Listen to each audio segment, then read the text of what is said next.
একদিন গেছে 500 টাকা দিছে, পরে আমারে কইছে আম্মু আমার 500 টাকা দিছে। না না আমাকে মা যাও না, ওইটা নিয়ে তোমার মন ভোলা করতেছে, মন ভোলা করে তোমারে বিক্রি করে দিব নিয়ে। তা আমি কইছি তোমার নানার বউ থাকে কই? কয় প্রবাসে। এই তো এই থেকে আমার মেয়েটা নিখোঁজ।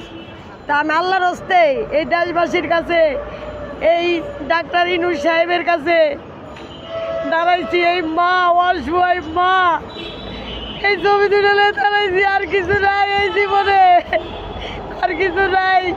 মন খুলে কর মানুষ নাই, জায়গা নাই। কার কাছে কব দুঃখের কথা, কার কাছে কব বেদনা। আমার ছাত্র বাবারা তোমরা দেখো, তোমার মা কাঁদে, আমার সন্তান কম হয়ে গেছে গা, আমি আর কথা বলতে পারি না বাবা। আপনি যে বললেন যে নানা নানা বলতে, ওই লোকটা কি আপনি কখনো দেখছিলেন? না, ওই লোক আমি বলছি কি আপু, ওই লোকটার গাড়ির নম্বর আমার আইনা দাও, মোবাইল নম্বর দাও। কয় কি কয় আমারে কয় কি মা তুমি আমার পিছনে পিছনে আসো। আমি পিছে পিছে গেছি, দেখি ওই যে পুলিশ বক্স, কাকলি পুলিশ বক্সটা আছে না চক্করের ভিতরে, ওইখানে পুলিশ বক্সের আগে আসলো না সাদা গাড়িটা। তা আমি বারোর মোবাইল দিয়ে এমনি নাম্বার টিপতেছি, গাড়ি দিছে টান, আমি নাম্বার উড়াই দেবাই নেই। আমি কই রানি গাড়ি তো টান দিছে, নাম্বার কেমনি উড়ামো? তুই আমার নাম্বার আইনে দিস, আমি এইভাবে নাম্বার উড়াই দেবাই না। আমি চোখে কম দেই, আমি দূর থেকে অত ভালো খেয়াল করতে পারি না। কয় কি তোমারে দেখলে আমার মেয়ে যিনি কীরকম করতেছিল ওদিনকে, কয় কি আম্মু তোমারে দেখলে উনি লোক বাইরে যাবো, তুমি নাম্বার আমি আইনে দিবনি। হ্যাঁ, এই নাম্বার আনার কথা কই এই 2-3 দিন পরে আমার মেয়ে নিখোঁজ। আচ্ছা, আপনি যেহেতু বললেন আপনার মেয়ে বলছে যে আপনারা দেখলে ভাইকা দেখে, তারপরে ওই কি জন্য ওই লোকের সঙ্গে কথাবার্তা না মানে বলছে কি আম্মু তোমারে তো কোনো সময় দেখে নাই, না না তা তোমারে দেখলে কব কি ওর মা আইছে কি জানি নাম্বার তুলতাছে, এই কয়ে তুমি নাম তুলতে দিব না, নাম্বার গাড়ি টান দিব।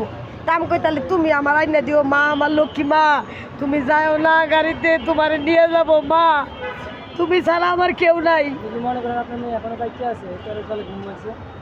হ্যাঁ আমার, আমি কই কি আমার এত সুন্দরী মেয়েরে কে মারবো, নাহলে ভোগ করবো, নাহলে বিক্রি করবো, কোটি টাকা পাবো ওরে বিক্রি করে, নাহলে পাচার করবো ইন্ডিয়ান বর্ডার দিয়ে।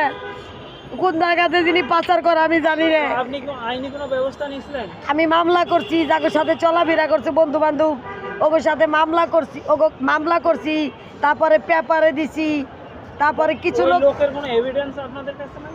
কোন লোকের? না যে লোকের সঙ্গে নানা নানা বলে ওই না না, গাড়িটা ছিল সাদা, আমি ও তো দূরে গাড়িটা, এইখান থেকে আমি দেখছি গাড়িটা সাদা। আপনি কি ওই সেই দিনে শেষ দেখাছিল আপনার? না না, তারপর আমার মা আইসে পরে কইছে মা 70 বছর বয়সে বেড়ার এই সাইডটা আমি দেখছি, জ্বর নাকি দরজাটা খুলে দিচ্ছে। আমার মেয়ে যখন বেড়া গাড়িতে উঠছে তখন আমি বেড়া এরকম করছে, দরজা খুলছে না, তখন আমি এই সাইডটা দেখছি। বেড়া আমার থেকে বেড়ার বয়স বেশি, 70 বছর এরকম বয়স হবো বেড়ার। আমি তারপরে মা আইসে পরে মা আমি তোমার পায়ে ধরি, তুমি ওই গাড়িতে কোনোদিন উঠে না মা, তোমার নিয়ে যাবো। মামলা কি থানায় করছিলেন না করে করছিলেন? হ্যাঁ মামলা করছিলাম করে। ওর বন্ধু মামলা আছে, কিন্তু মামলা ওরা নেয় নাই, পুরা করে হাজির হয়ে কইছে কি আন্টি পুরানের কসম আমরা নেই নাই রানী রে। মামলা কি খারিজ হয়ে গেছে? মামলা বাতিল হয়ে গেছে। তো এখন যে